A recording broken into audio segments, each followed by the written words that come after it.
Hello, boys and girls. This is Mrs. Matina. After you create your tour in Tour Builder, you will come to this screen. You can see here on this screen that it's divided up into three different sections.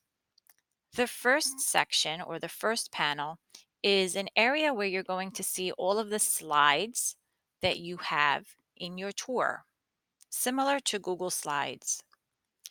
The middle section here, or the second panel, is going to allow you to add information and details about your location.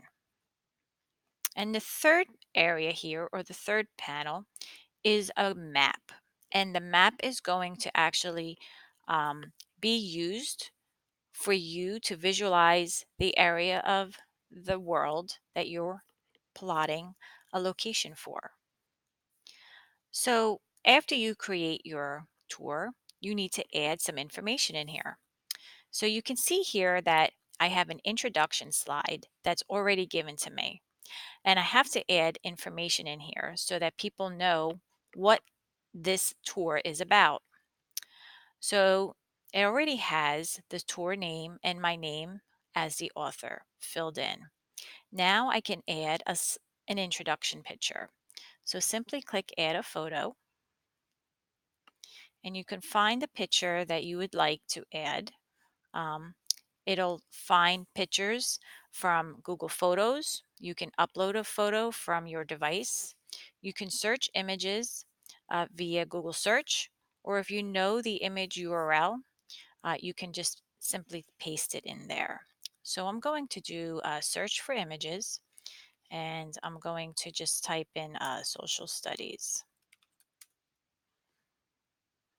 And I'm going to select the first image.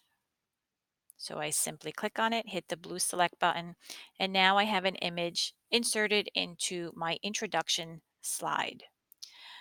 The next text box here or area is going to allow you to type in a summary of your introduction.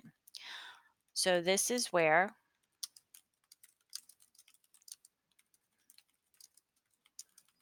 you can type information about your tour.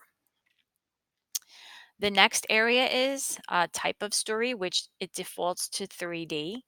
I would suggest leaving it this way so that you can get more of a visual representation of the location of the in the world of where it's located. The path color defaults to yellow, and you're going to want to leave that to yellow, but you can certainly change that later on. Once you added all of your introduction information into your slide, you're ready to move on to add an actual location.